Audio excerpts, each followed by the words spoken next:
but in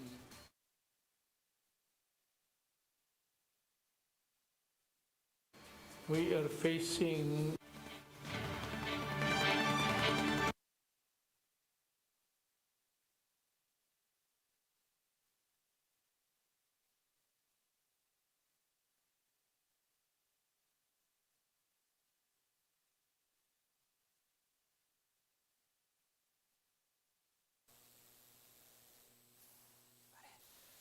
Brother, pahiram mo.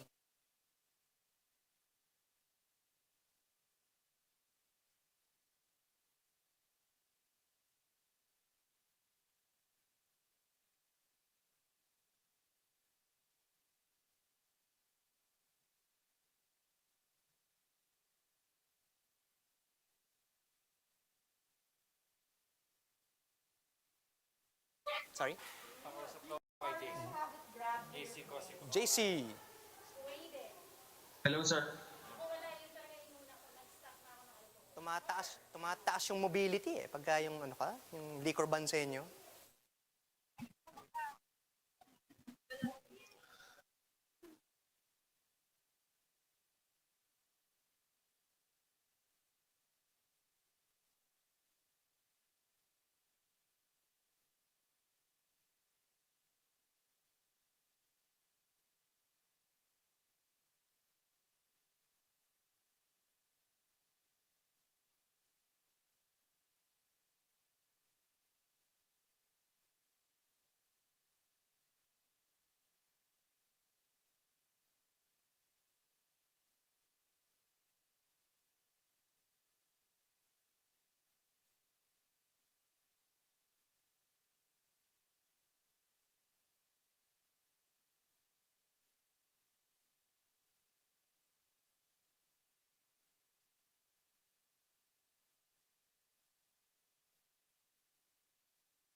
we are facing an enemy that cannot be seen.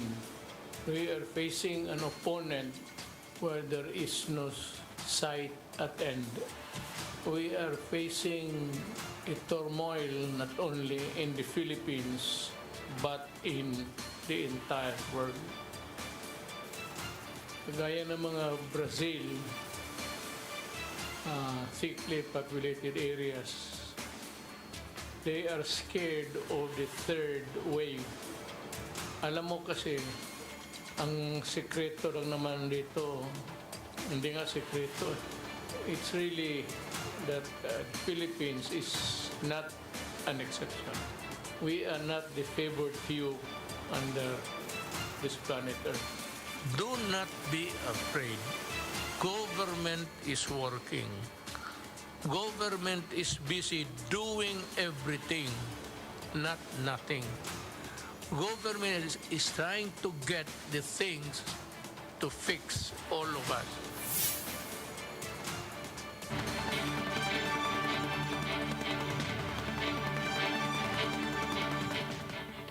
The news day continues here on One News Now. I'm Charles Lejano. Tropical cyclone Bising has intensified into typhoon category. Let's get the latest on this straight from Pag-asa. As joining us on the line is weather forecaster Raymond Ordinario. Raymond, good afternoon. How strong is Bising currently, and where can we find it now? Yes, Charles, good afternoon. And as of now, the eye of Typhoon Bising was estimated around 960 kilometers east of Surigao City in Surigao del Norte, having a maximum sustained winds of 130 kilometers per hour near the center and a gustiness that may reach up to 160 kilometers per hour. It is expected to move on a west-northwest direction at 15 kilometers per hour. By tomorrow morning, it is expected around 615 kilometers east of Surigao City in Surigao del Norte. So currently, Typhoon Bising does not have any direct effect on any parts of our country, but likewise, it is expected to bring that winds and heavy rains associated with this typhoon Bising expected to affect eastern Visayas and Bicol region beginning Sunday. And based on our available data, we might raise a tropical cyclone wind signal number 1 over the localities in northern Samar and eastern Samar as early as tonight in anticipation of the onset of a strong to near gale for winds that associated with this Bising. So right now we're expecting a rough to very rough sea condition over the seaboards of Visayas and Mindanao. We're now advising our mariners of all small sea crafts to take precautionary measures when venturing out of the sea. So additional information at 6:20 today, the eye of Bising entered the Philippine area of responsibility, and it is still less likely to make landfall in any part of our country. And our next bulletin will be issued at 11 p.m. today, and the update on Typhoon Bising will be incorporated in our 4 p.m. weather forecast. And that's the latest from the Weather Forecasting Center of Pagasa, Raymond Ordinario reporting. Raymond, do we know when Bising is expected to directly affect the country? You mentioned that there's no such effect yet. When it does happen, which areas in particular should watch out? So right now we're expecting, based on its track, that it will move near to eastern Visayas area either by Monday or Tuesday. So this is our critical point. We're going to expect some stormy to with rains with gusty winds condition over this area, and after that we expect it to recurve towards the northeast and it will move away from our country. Raymond, could you tell us whether any gale warnings have been raised due to Typhoon Bising? So currently, we don't have yet any gale warning raised over the any seaboards of our country because it is too far, around 960 kilometers away. But we are now anticipating maybe as early as this afternoon we could raise a gale warning over some seaboards in the Visayas and Mindanao. Raymond, one last question before I let you go. Could you tell us what the weather is going to be like this weekend? So over this weekend, in the eastern section of the Visayas and Mindanao, we're going to have some rainy conditions, and the rest of the country, we're going to have a generally fair weather condition. So as this this typhoon Bising approaches near the eastern Visayas area, we're going to have a generally cloudy condition over the Visayas and Mindanao. And in Metro Manila, we're going to expect a mostly cloudy skies with some scattered rain showers or thunderstorms. Thanks for that, Raymond. That was Pag-asa weather forecaster Raymond Ordinario. The government has officially signed a vaccine deal with Russia's Gamaleya for its Sputnik V vaccine. Vaccine czar Carlito Galvez says negotiations are still ongoing for a significant volume of doses from Johnson & Johnson and Pfizer. To give us more updates on vaccine procurement, we have JC Cosico. He is reporting live from Taguig, where a new vaccination hub has been opened recently. JC, until when are we expecting talks with Pfizer and Moderna to last? Jess, you know what? Carlito Galvez Jr. said that more vaccine brands or jabs are expected to arrive in the coming days, and negotiations are still ongoing so that it could arrive here in the Philippines. These include Sinovac, 1.5 million doses by April, 2 million doses by May. Gamaleya, 500,000 doses by April, but we have around 10,000 doses in the contract. Pfizer, 2.4 million doses from the COVAX facility, and AstraZeneca jabs, 4 million doses, also expected to arrive by the second quarter. Right, we reported earlier that certain sectors under the 4th priority group has been approved. So what vaccines are we expecting in the coming month that hopefully these sectors can receive? Charles, you know what? Vaccine czar Galvez said that more vaccine brands again are expected to arrive in the coming months. These include Pfizer and AstraZeneca, around 6.4 million doses expected to arrive by the second quarter. Also, vaccines from Moderna, which are expected to arrive by May, and the bulk of private sector vaccines by June. Charles. All right, let's talk about AstraZeneca for a bit. Denmark has officially dropped the brand from its vaccine rollout. What is the fate of AstraZeneca here in the Philippines?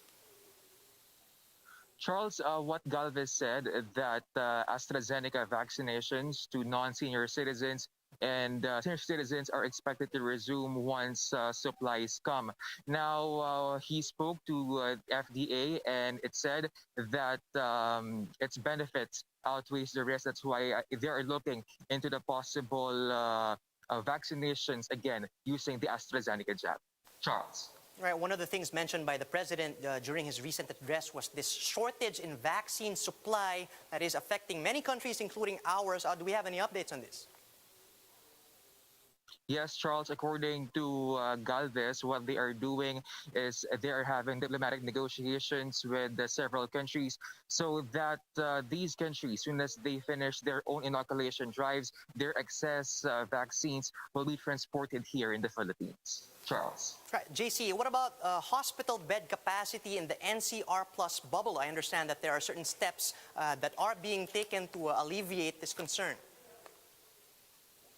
Charles, we have yet to get updates on the hospital bed capacity, but what the government is doing right now is that they are constructing modular hospitals. So these are their preparations for the expected surge of COVID-19 cases.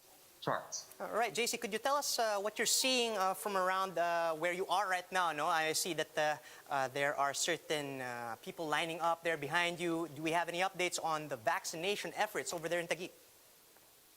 Charles, we are here at the SMR here in Taguig City, in which about 1,000 vaccinees are expected to get their COVID-19 jabs. But in the whole Taguig City, around 20,000 individuals have so far received their COVID-19 jabs. 90% of those under A1 have already received their COVID-19 vaccines.